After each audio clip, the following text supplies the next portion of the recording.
What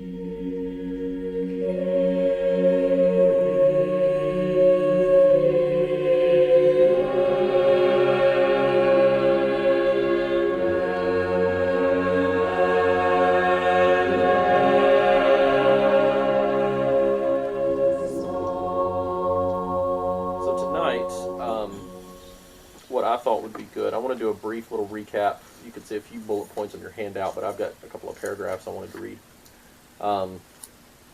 With these being the final circles, or the final circle, basically the imagery is, I don't think there are levels like there were in circles 7 and 8, right?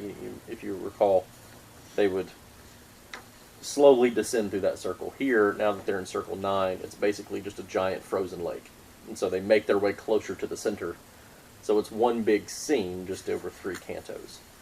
So what I thought would be beneficial is to kind of treat it like we did a few weeks ago when we had 4 cantos to read at once. And let's just read all 3, see the story, and then come back and just have a conversation. That way we can make our way through and get on past the devil. But as we dive into this, I want to just give us a very, very brief overview of the whole study, so that way we have that context in mind. And then we will look at these 4 concentric rings of Cocytus, which is the central circle of hell. Are there any questions before we dive into this? Or thoughts, or comments, or cries of outrage? I thought hell would be hot, not ice. Yeah. That was a medieval view of hell. Was ice? Yeah, there's a lot of artwork. And of course, the other idea is that demons are there to torture people. Demons actually want to get away from hell. Yeah, that's coming. But in the artwork, they would paint the demons blue because it's such a cold place. Mm-hmm. Well, and the idea too, keep in mind, cosmologically, right? So their understanding of the universe. You are as far away from the sun as you possibly are at the center of the earth. So the understanding of the center of the earth having a molten core, like we understand it, if you look at it symbolically in their cosmology, you're as far away from God as you can be at the center of the earth. Wow. So this is why, part of the other reason why it's icy. Icy. Yeah. All right. Well, let me just say a few words here. So obviously from the beginning of this study, and we will eventually continue through Purgatory and Paradise, but we've been tracing Dante's journey, joining him and Virgil, and this idea of this journey as a mirror of a soul's journey toward God. The structure of hell has shown us that sin is not random chaos, but disordered distortion of God's order. So each circle has been a lesson in what happens when love is bent wrongly, when it's bent inward, right? Lust is shown as a storm that blows people around like a raging torrent. Gluttony is excess, greed is grasping, violence is destruction, fraud is manipulation. And we're still technically in the the areas of fraud. So these final 3 circles of hell do cover fraud in certain ways. At every step, we've seen really the truth of what Augustine and Thomas Aquinas both say, is that sin is not merely breaking a rule, it's reordering of love gone wrong. So at every level, Dante and Virgil's descent has also been our own reminder to ascend toward God. To ascend to God, we must first descend into the reality of our own sin. So the journey through hell has been a pilgrimage of seeing sin as anti-creation or as a cosmic wound. Not only fracturing ourselves individually, but the whole community. So now, here in these final 3 cantos that we'll look at tonight, in the final circle of hell, Dante finally reaches the bottom, which is Cocytus. I believe I'm saying that right. Which is the frozen pit of treachery. Here, sin is revealed in its most horrifying form. It's not passion, it's not frenzy, but it's the frozen extinguishing of love. So, what we will do is, again, just normal. I will read the first one, unless somebody else wants to read it, and I can read the last one, which actually has Satan. But, Craig, I would assume you don't mind reading one of the cantos. Oh, no, I don't mind. Okay. Would somebody else be all right reading one? Does somebody want to, or do I need to read 2, which is perfectly fine. I can read 2. me to read one? if you want to. If it's not too long. Let's see. See. These final few might actually be kind of long. Let's see, 140, I can do it. 1, almost 160, and 143. This first one is the shortest. So would you want to, how about I tackle the very last one? Okay. Will you read the first one? Craig, will you read the second one? And I'll close this out. How's that? Does that work? And then if you don't mind, also read, obviously. Read the notes. Yes, read CRD's notes so that way we have the framework there. Are you starting on 33? Canto 33 on page 248. 248? 43 or 32? Oh, sorry, 32. Excuse me, not 33, 32. I was reading your... I'm at 256, so maybe I'm... So go back a few pages to page 248. 248. So yes, I just Canto read 32 these three is where we're chapters. starting. 32, 33, and 34. Yes, sir. Yes, that's what I've got. There we go. I'm with you, brother. Great. All right. Okay. At the bottom of the well, Dante finds himself on a huge frozen lake. This is Cocytus, the ninth circle, the fourth and last great water of hell.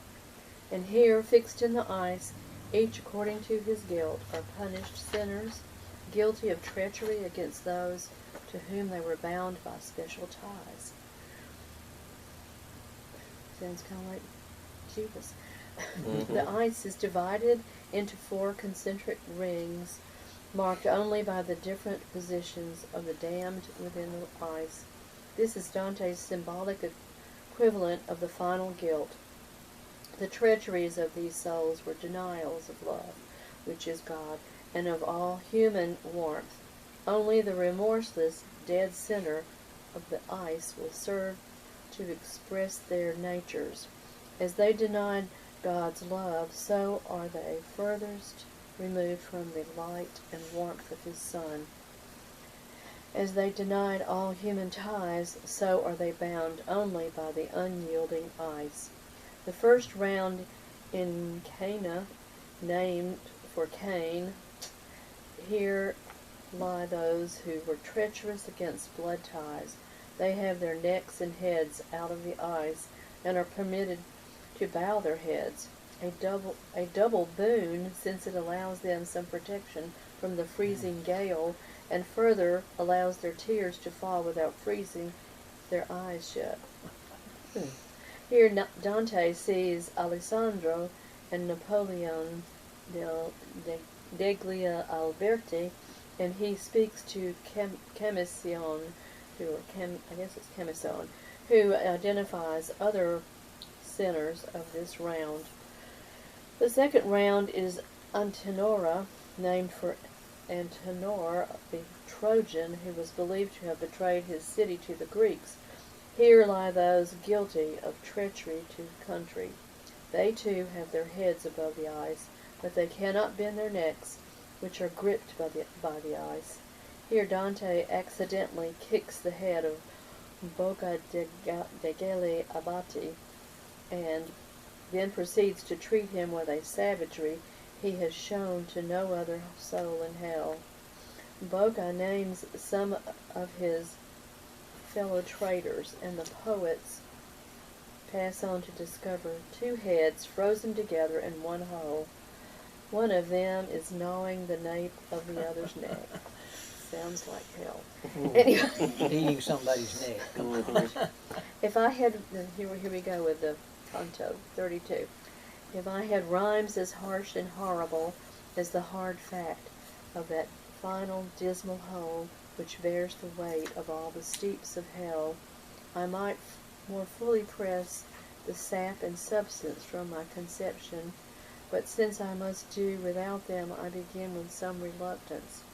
For it is no easy undertaking, I say, to describe the bottom of the universe, nor is it for tongues that only babble child's play. But may those ladies of the heavenly spring, who helped Amphion wall Thebes, assist my verse, that the word may be the mirror of the thing. O most miscreant rabble, you who keep the stations of that place whose name is pain, better had you been born as goats or sheep. We stood now in the dark pit of the well, far down the slope below the giant's feet, and while I still stared up at the great wall, I heard a voice cry, "Watch which way you turn. Take care you do not trample on the heads of the forewarned and miserable brethren." Whereat I turned and saw beneath my feet and stretching out ahead a lake so frozen it seemed to be made of glass, so thick a sheet never had yet hid the Danube's winter course, nor far away beneath the frigid sky locked the dawn up in its frozen source. For were Tabernac and the enormous peak of Pietrapana to crash down on it, not even the edges would do so much as creak. The way frogs sit to croak, their muzzles leaning out of the water at the time and season when the peasant woman dreams of her day's gleaning, just as the living dead, or the livid dead, are sealed in place up to the part at which they blushed for shame, and they beat their teeth like storks. Each holds his face bowed toward the ice. Each of them testifies to the cold with his chattering mouth, to his heart's grief, with tears that flood forever from his eyes. When I had stared about me, I looked down, and at my feet I saw two clamped together so tightly that the hair of their heads had grown together. "Who are you?" I said. "Who lie so tightly breast to breast?" They strained their necks, and when they had raised their heads as if to reply, the tears their eyes had managed to contain up to that time gushed out, and the cold froze them between the lids, sealing them shut. Tighter than any clamp grips wood to wood, and mad with pain they fell to butting heads like billy goats in a sudden savage mood. And a wraith who lay to one side and below, and who had lost both ears to frostbite, said, his head still bowed, "Why do you watch us so? If you wish to know who they are who shared one doom, they owned the Bizenzio's valley with their father, whose name was Albert. They sprang from one womb, and you may search through all Cana's, I wonder if it's not Cana's crew without discovering in all this waste a squab more fit for the aspic than these two. Not him whose breast and shadow a single blow of the great lance of King Arthur pierced him with light, nor yet Focaccia, nor this was one fastened so into the ice that his head is all I see, and whom, if you are Tuscan, you know well. His name on the earth was Sasso Mascheroni, and I, to tell you all and so be through, was Commissione de Passa. I wait for Carlin, beside whose guilt my sins will shine like virtue. And leaving him, I saw 1,000 faces discolored so by cold, I shuddered yet, and always will when I think of those frozen places. As we approached the center of all weight, where I was shivering in eternal shade, whether it was my will or chance or fate, I cannot say, but I trailed my guide among those heads. My foot struck violently against the face of one. Weeping, it cried, "Why do you kick me? If you were not sent to wreak a further vengeance from Monteperte, why do you add this to my other torment?" "Master," I said, "grant me a moment's pause to rid myself of the doubt concerning this one. Then you may hurry me at your own pace." The master stopped at once, and through the volley of foul abuse the wretch poured out, I said, "Who are you who curse others so?" And who are you to go through the dead larder of Antenora, kicking the cheeks of others so hard that were you alive, you could not kick harder? I am alive, I said, and if you seek fame, it may be precious to you above all else that my notes on this descent include your name. Exactly the opposite is my wish and hope, he answered. Let me be, for it's little you know of how to flatter on this icy slope. I grabbed the hair of his dog's ruff, and I said, either you tell me truly who you are, or you won't have any hair left on your head. And he, no, Sound like me. it sounds like say your kid. That's And- I think worse than hell. Lose your hair. Yeah. And he, not though you snatch me bald, I swear I will not tell my name nor show my face, not though you rip until my brain lies bare. I had a good grip on his hair already. I had yanked out more than one fistful of it, while the wretch yelped, but kept his face turned from me. When another said, Boko, what is it ails you? What the hell's wrong? Isn't it bad enough to hear you bang your jaws? Must you bark too? Now, filthy traitor, say no more, I cried, for to your shame, be sure I shall bear back a true report of you. The wretch replied, say anything you please, but go away, and if you do get back, don't overlook that pretty one who had so much to say just now, for he laments the Frenchman's price. I saw Buoso da Duera. You can report where the bad salad is kept crisp on ice. If you're asked who else was wintering here, Becerra, whose throat was slit by Florence, is there beside you. Gianni de Soldanier is further down, I think, with Ganelon and Tibaldello, who opened the gates of Faenza and let Bologna steal it in with the dawn.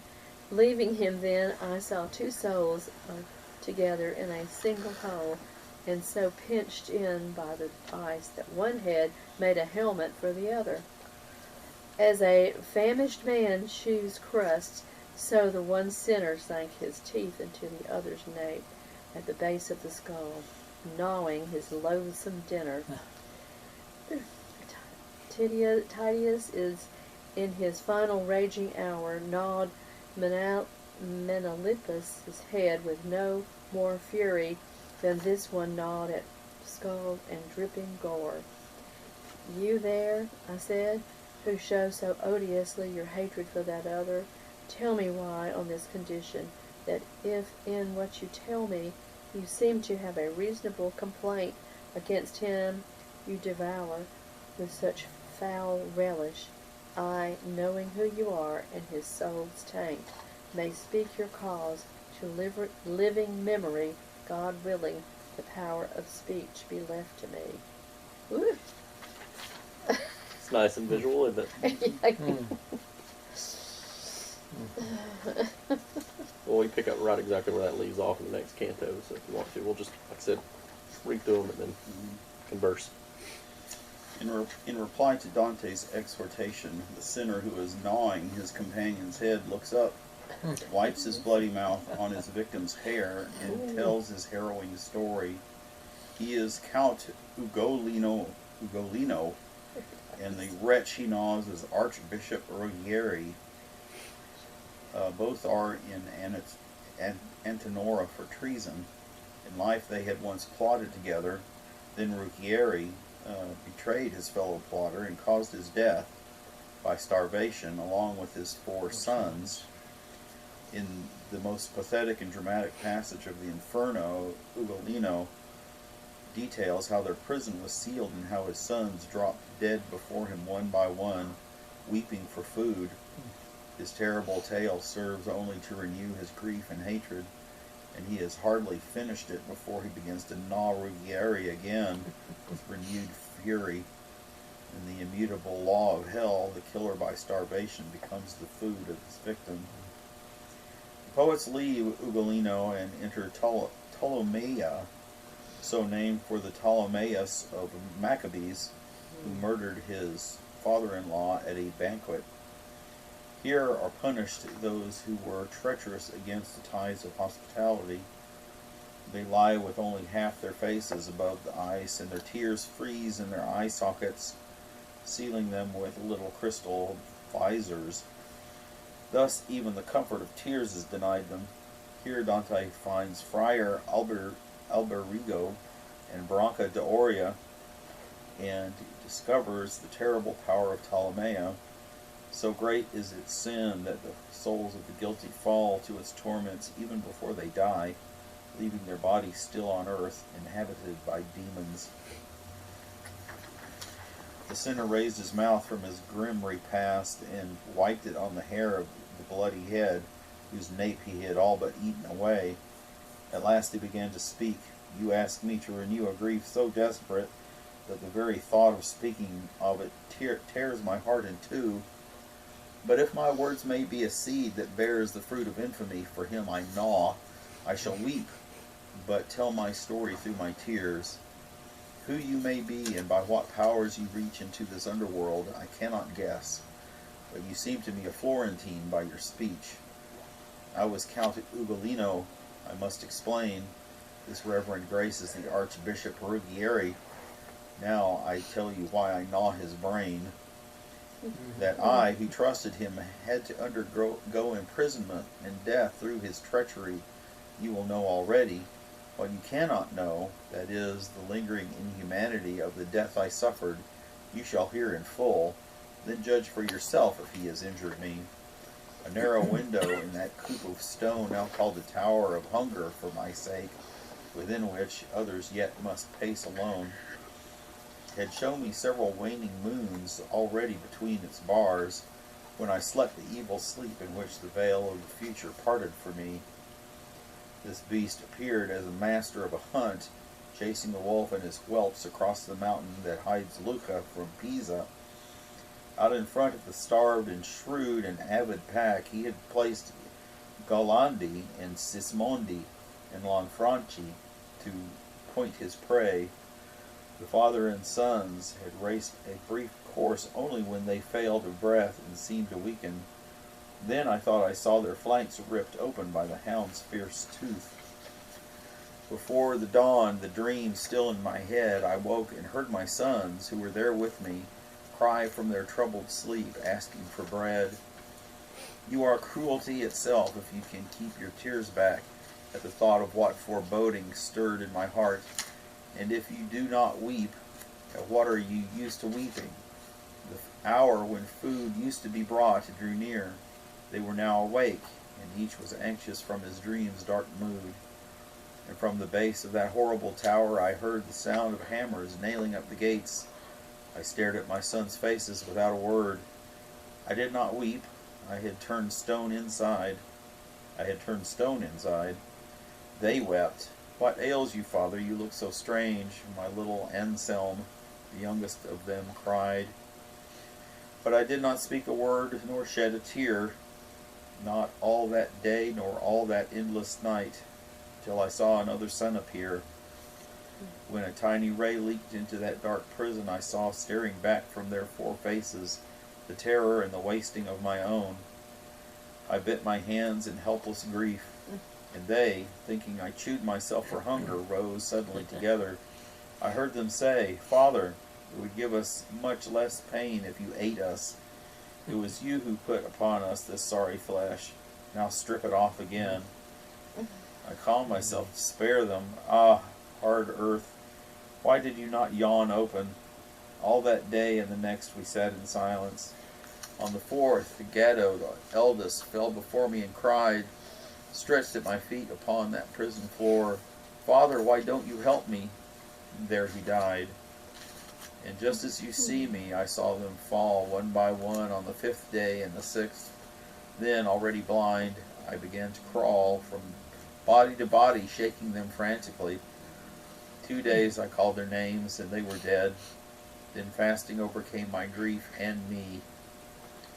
His eyes narrowed to slits when he was done, and he seized the skull again between his teeth, grinding it as a mastiff grinds a bone.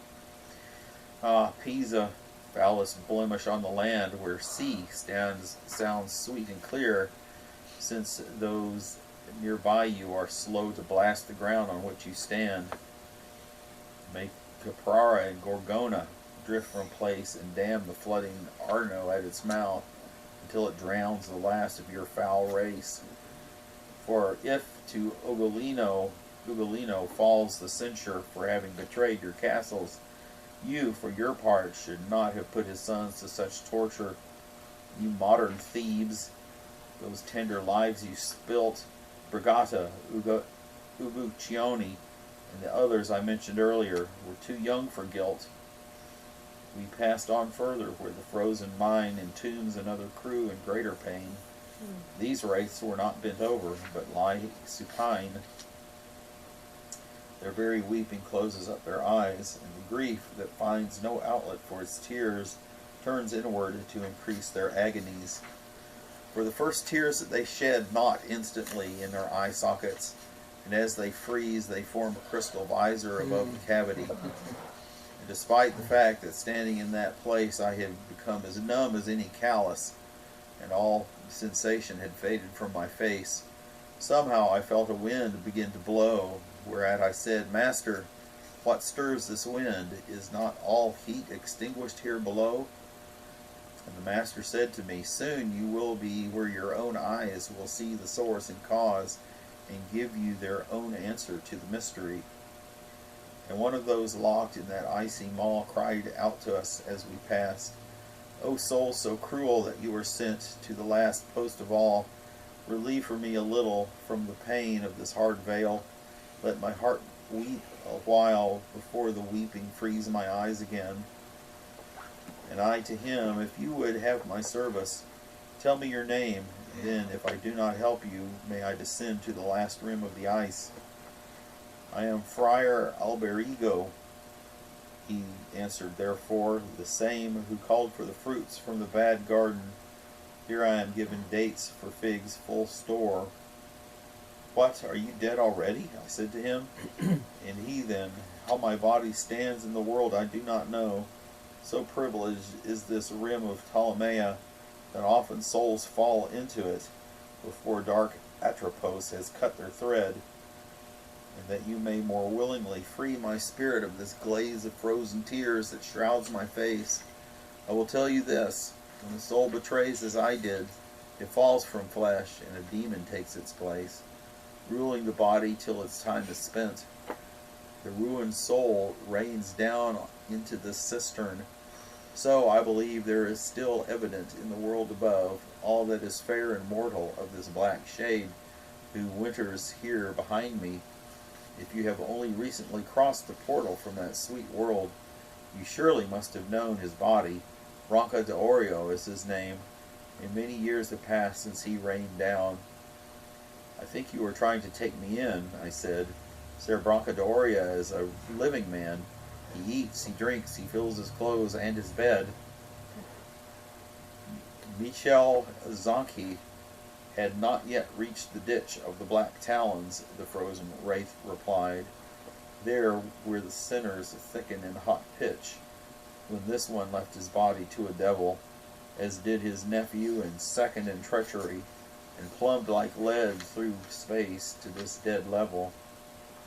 But now reach out your hand, and let me cry." And I did not keep the promise I had made, for to be rude to him was courtesy. "Ah, men of Genoa, souls of little worth, corrupted from all custom of righteousness, why have you not been driven from the earth? For there, beside the blackest soul of all, Romagna's evil plain, lies one of yours, bathing his filthy soul in the eternal glacier of Cocytus for his foul crime, while he seems yet alive in world and time."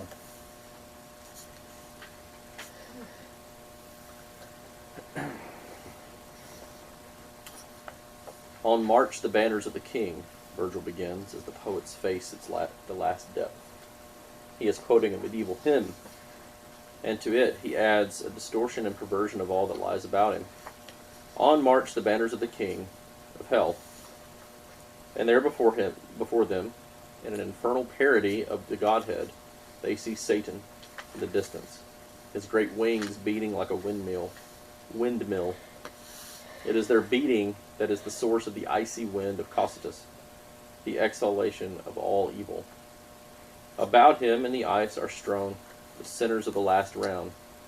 Judica, named for Judas Iscariot, and these are the treacherous to their masters. They lie completely sealed in the ice, twisted and distorted into every conceivable posture. It is impossible to speak to them, and the poets move on to observe Satan. He is fixed in the ice at the center to which flow all the rivers of guilt, and, as he beats his great wings as if to escape, their icy wind only freezes him more surely into the polluted ice. In a grotesque parody of the Trinity, he has 3 faces, each of a different color, and in each mouth he clamps a sinner whom he rips eternally with his teeth. Judas Iscariot is in the central mouth, Brutus and Cassius in the mouths on either side. Having seen all, the poets now climb through the center, grappling hand over hand down the hairy flank of Satan himself. At last, supremely symbolic action, and at last, when they have passed the center of all gravity, they emerge from hell. A long climb from the earth's center to the Mount of Purgatory awaits them, and they push on without rest, ascending along the sides of the river Lethe, until they emerge once more to see the stars of heaven just before dawn on Easter Sunday. On march the banners of the king of hell, my master said. Toward us, look straight ahead, and you shall make him out at the core of the frozen shell. Or can you make him out at the core of the frozen shell?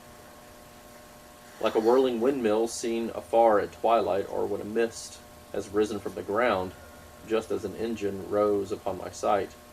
Stirring up such a wild and bitter wind, I cowered for shelter at my master's back, there being no other windbreak I could find.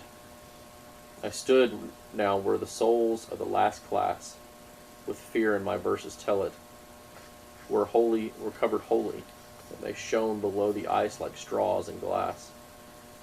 Some lie stretched out, others are fixed in place upright, some on their heads, some on their soles. Another, like a bow, bends foot to face. When we had gone so far across the ice that it pleased my guide to show me the foul creature, which once had worn the grace of paradise, he made me stop, and, stepping aside, he said, Now see the face of Dis.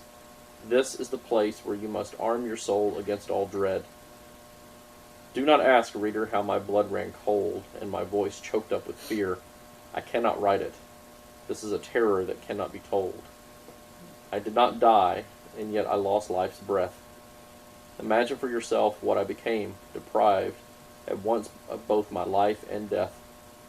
The emperor of the universe of pain jutted his upper chest above the ice, and I am closer in size to the great mountain the Titans make around the central pit than they to his arms. Now, starting from this part, imagine the whole that corresponds to it. If he was at once as beautiful as now, he is hideous, and still turned on his Maker. Well may he be the source of every woe. With what a sense of awe I saw his head towering above me, for it had 3 faces. One was in front, and it was fiery red. The other 2, as weirdly wonderful, merged with it from the middle of each shoulder to the point where all converged at the top of the skull. The right was something between white and bile, while the left was about the color that one finds on those who live along the banks of the Nile. Under each head 2 wings rose terribly, their span proportioned to so gross a bird. I never saw such sails upon the sea. They were not feathers, their texture and their form were like a bat's wings, and he beat them so that 3 winds blew from him in one great storm, and it is these winds that freeze all of Cocytus. He wept from his 6 eyes, and down 3 chins, and the tears ran mixed with bloody froths and pus. In every mouth he worked a broken center between his rake-like teeth, and thus he kept 3 in eternal pain at his eternal dinner. For the one in the front, the biting seemed to play no part at all compared to the ripping. At times, the whole skin of his back was flayed away. That soul that suffers most, explained my guide, is Judas Iscariot, he who kicks his legs on the fiery chin and has his head inside. Of the other 2, who have their heads thrust forward, the one who dangles from the black face is Brutus. Note how he writhes without a word. And there, with the huge and sinewy arms, is the soul of Cassius. But the night is coming on, and we must go, for we have seen the whole. Then, as he bade, I clasped his neck, and he, watching for a moment when the wings were open wide, reached over dexterously and seized the shaggy coat of the king demon, and then grappling matted hair and frozen crusts from one tuft to another, clambered down. And when he had reached the joint where the great thigh merges into the swelling of the haunch, my guide and master, straining terribly, turned his head to where his feet had been, and began to grip the hair as if he were climbing, so that I thought we had moved toward hell again. "Hold fast," my guide said, and his breath came shrill with labor and exhaustion. "There is no way but by such stairs to rise above such evil." And at last he climbed out through an opening in the central rock, and seated me on the rim, then joined me with a nimble backward spring.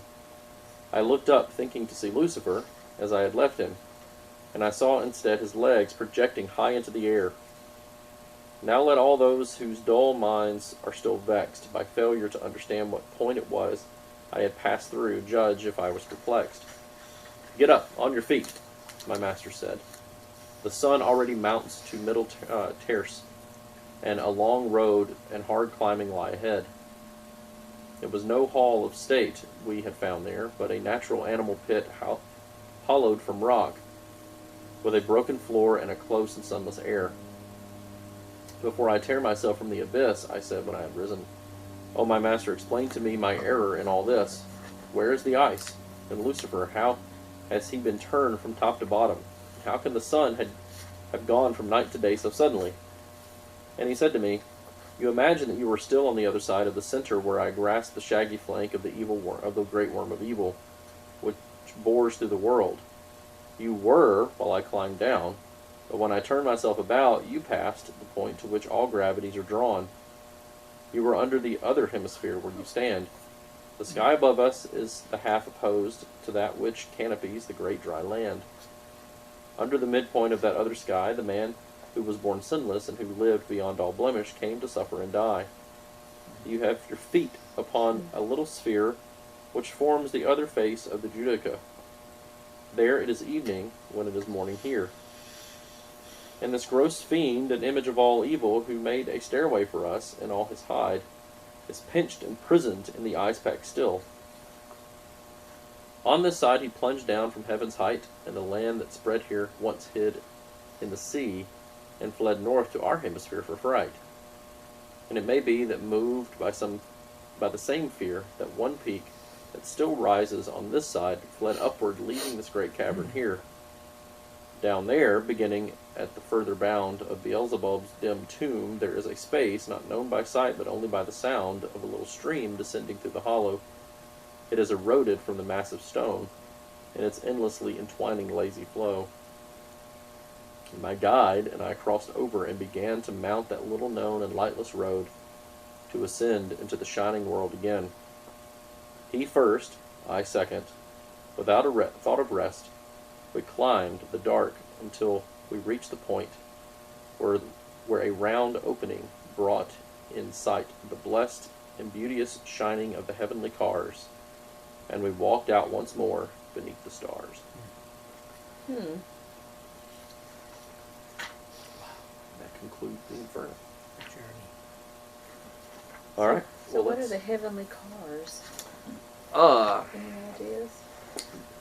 The only ideas that I have would probably be something like just the heavens themselves, the planets. Stars come into play quite a bit in Inferno, and so, Yeah. and really through the entire comedy. And so in this case, he's partly being able to say that, hey, we can see the sky again, and be able to tell the time.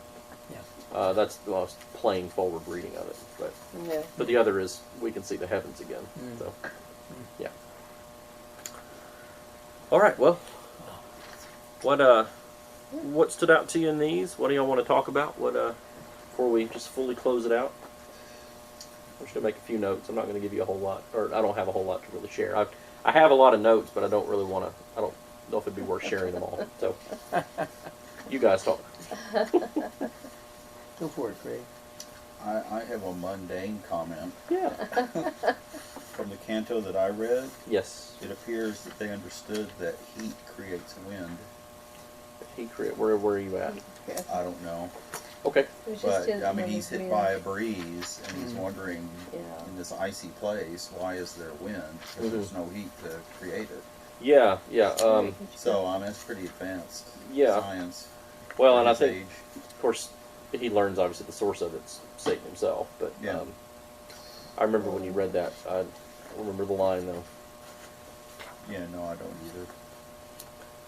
And the Anyway, it's pretty mundane. Yeah. Okay. Well, since the fall and since the disorder we talk about came,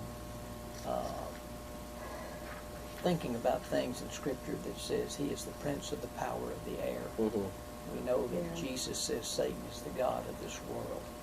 So in some way, though, you think God allows him to, the air, the scientific thing that you're bringing up, that he's involved in a lot of these things because of his allowing to bring chaos. Is he, with Job, that story, but you can't touch his soul. You can do this, but you can only go so Yeah. far. Just a thought. I don't know. I'm just asking here. Yeah. I'm running off, but somehow he's involved in a lot of the winds, the storms, the hurricanes, or whatever it may be. Would you say? What do you think, Craig? Scripture is contradictory on that point because a windstorm blows down the houses on Job's children. Yeah. On the other hand, when Jesus calms a storm, Stills. this is when they say, "Oh man, you're God." The wind and Right, sea yeah.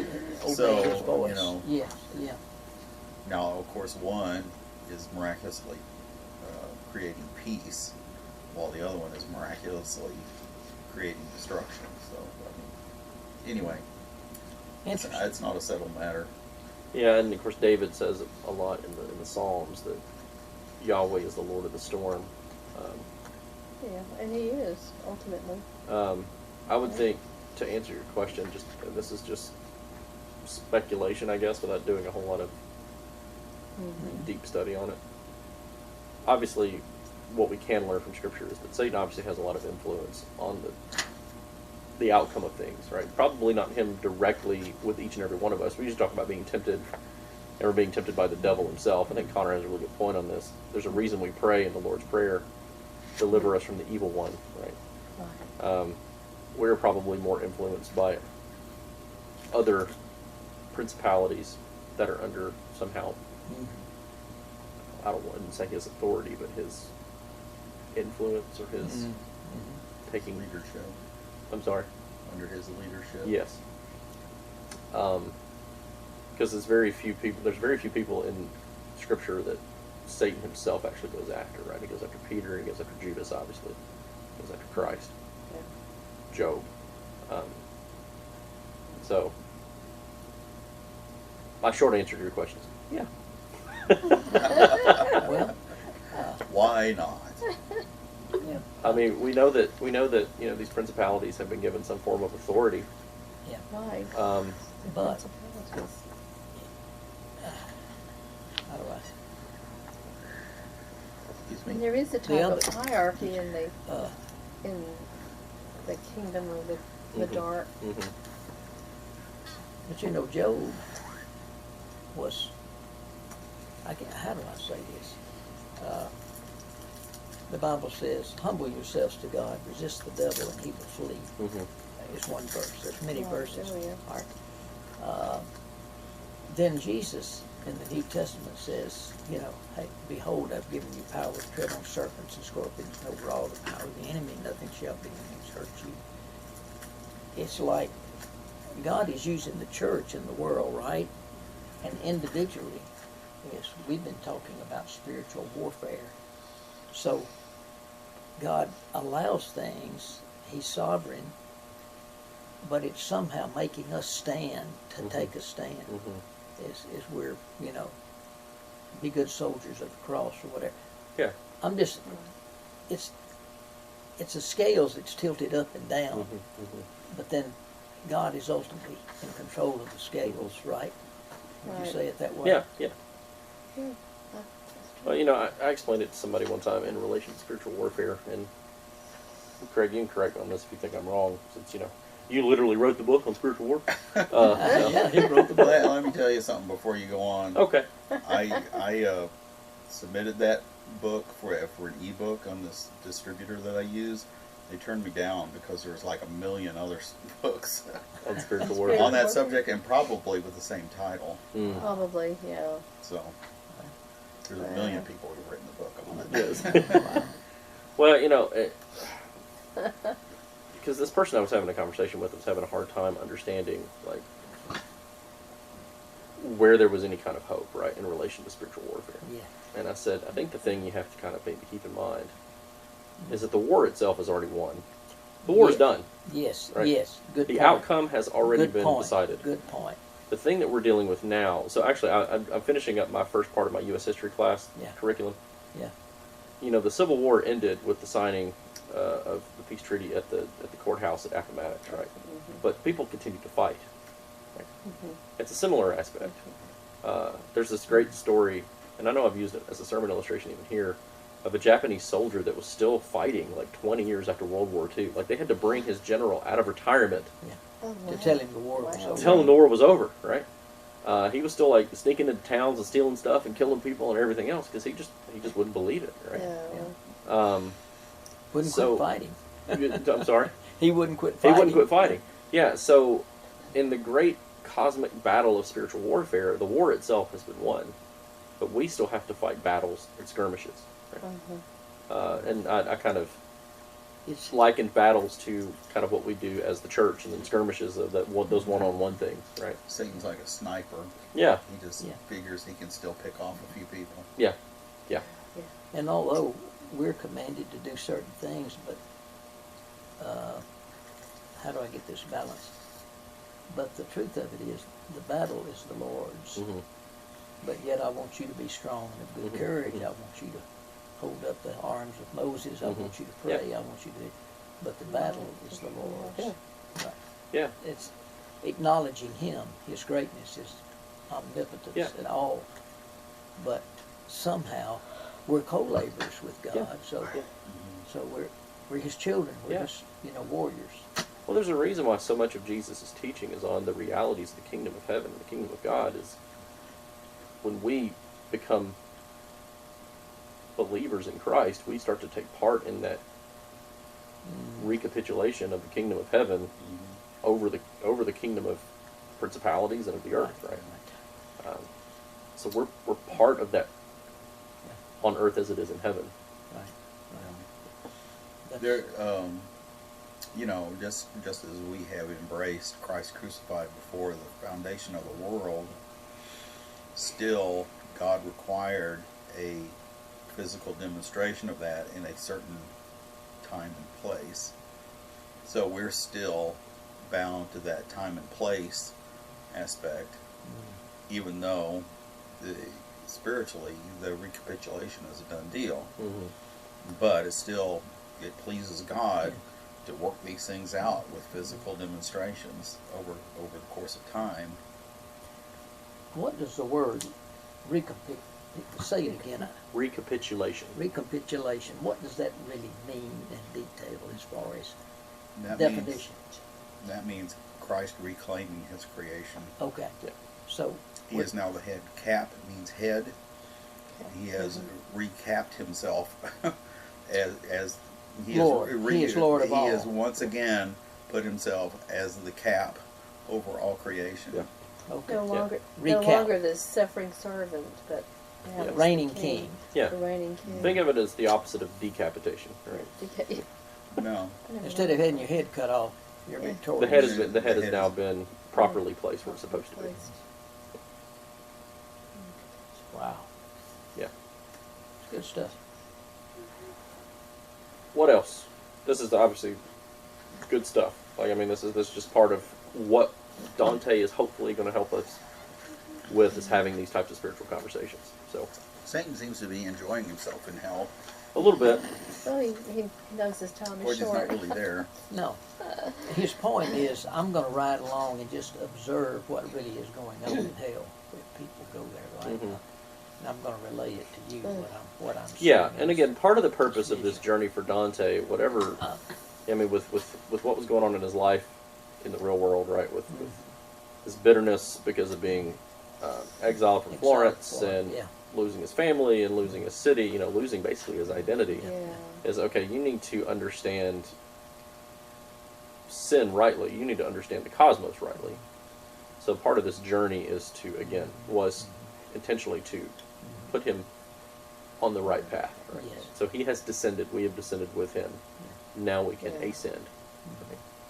So he was rejected and despised, cast away, Mhm. and all those things. But instead of taking it the right way, he was a little bit messed up with it. And he had to learn his lessons, would you say it Yeah, that way? yeah. Maybe. Well, you know, think about any time we've ever been rejected, right? I mean, it's Oh, hard not man. to be bitter for a while. It's hard not to be mad. Wow, yeah. And you know, if you're not careful in how you respond to rejection, you could easily wallow in it long enough to Oh, just man. become bitter. I have. And Man. bitterness is a hard Yeah. root to root out. Oh, beware lest any root of bitterness spring up trouble you, where many are defiled, as Esau was, right? Yeah. Wow. It's a hard slog to climb out of bitterness. And so, Yes, it is. you know, if we want to put that on Dante here at least, or in this type of journey, you know, Yeah, maybe but this yeah. is just part of Yeah.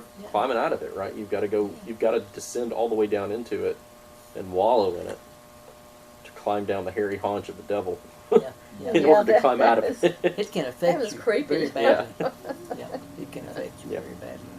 A lot of this is creepy. What else? Anything else? Well, I got to say that these people that I was reading about, Mm-hmm. Ugolino and Ruggieri, Yes. apparently that was all, what really happened, except Yeah. for he was sealed up with his children and grandsons. Yeah. Now, the good news is that they would have died of dehydration long before they started. Yeah. Yeah. Yeah. But still, I mean, that's just incredibly cruel. Yeah. So they are in, let's see, there's 4 kinds of treachery. Obviously, there's 4 concentric circles of hell, or the 9th circle, and they are traitors to hospitality, essentially, right? I mean, The guests and to guests and hosts. This is because hospitality was sacred. You know, I know I brought this up. I forget which sermon it was. Oh, recently it was the one where Jesus was eating at the Pharisees' house. It was not uncommon for a stranger to show up, and you feed them and bathe them, and then find out who they are. Right? Hospitality was so sacred in the ancient world that Yeah, it'd come first. it came first, right? And so to Wow. betray that type of trust, where you are the host and you betray your guest, is a massive. I mean, this is Big sin. this is a big sin. And so in this case, these guys are planning to basically be treacherous regardless. It's just one finally betrays the other one first, right? There's no honor among thieves, No. and so his treachery is just absolutely awful. By making the man starve to death with his kids and grandkids around him. Oh, Well, Dante surely pulls no punches when it comes to churchmen, too. Mm-mm. When Yeah, it I mean, comes yeah, to that's what, did you that's say? a Like clergy. Clergy. That's a, yeah, he was. indictment against the whole church, Yeah. not just the Right. individuals. Yeah. I mean, this guy was an archbishop. Yeah. Well, in the friar that he mentions, this actually speaks a little bit to your comment of the demonic wanting to be incarnate. In these, Dante basically is saying he's saying the exact same that's the way- thing, right? that's That what they've happens. taken over the bodies of these people to the point that their souls are already cast into hell. Yeah. Trying to think of. I have just a brief little comment, I think, on your handout too about the different levels of the ninth circle. Obviously, the worst one here is traitors to lords or benefactors. This is the ultimate betrayal for Dante, and it's in Judica. Setting himself at the center. So, Judica. now, I don't understand fully yet why this is such a big deal in Dante's understanding of sin. Why this sin is the worst sin, but this sin for him is the worst sin. I imagine it has something to do with virtue and his ancient education. Oh, yeah. So, I'll know more as I continue to do my own reading. Yeah. Hopefully, I'll be able to answer that question in a couple of years. But this sin for him is betrayal to master is the worst kind of sin. Even worse, even though they're in the same circle, worse than betraying your family. So. Wow. But this is part of the reason why Judas is there, Brutus and Cassius for historical Rome-loving reasons, and even Satan himself, who tries to rebel against God or his master. Right, he's treacherous to his master. That was the description of Satan was odd. It was almost cherubim, Yeah, but only 3 faces Yeah. instead of 4. just And 2 on his shoulders, wasn't yeah, something like that. It was, or coming out of the it? head. Coming, Yeah. I think coming out from his head. Um, Oh, yeah. That was awful.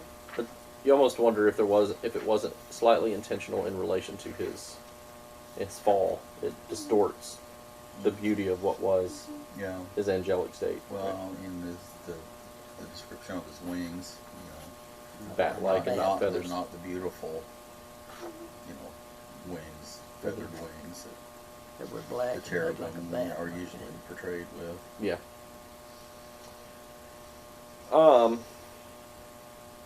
Anyway, that's really all that I have. Which is mostly just wanting to see these final circles and understand that we have made our descent. So now we can at least get to some of the better stuff when we start to hit Purgatorio. Paradiso is, I cheated, read it in my head, but That's fine. Paradiso's great. But Purgatory is, I'll have to look at this one. It's But pretty. the last chapter is, I think, is going to be really good. It's It's about heaven, man. It's about the 4 Gospels. It's about a lot of good stuff. Yeah, there's there. good stuff in there. Have you read some ahead? Haven't you? I've read more of Paradise than I have of Purgatory. Paradise is pretty swell. So I actually need to finish Purgatory. Purgatory, And start I've putting my got- lessons together. So for that, but thank y'all for hanging in there with Dante and in part 1. We'll come back to part 2 And we're coming back eventually. next summer and start that probably. Probably. I guess we'll see if Walton needs an extended break with Luke. Like if he's like, I need a break. We've been doing this a while. Yeah. Luke is going to be a long slog. Is he going to do the whole think book so? of Luke? Yeah. Okay. He said it was going to be a discussion and it was going to be not real deep, more surface. Well, So- yeah, but discussion takes a long time. That's true. And it is a long gospel. It is It a is a long long gospel. gospel. We've been It is reading a through good it. So, I mean, which is fine, Yeah. I love Luke. But it may be that Lauren wants to take a break Maybe at some point. Yeah. And I fully plan to keep the other 2 parts same time frame, so about 12 weeks or so. So that way, if Walton does need a break, we can take basically a quarter and take a break. Yeah. And We can all use a break, especially when you get my age. go through Purgatory. But thank you all again for hanging in there. If you want, I brought the illustrated version. I did open it up to the final illustration, which is Satan himself. But there's some others.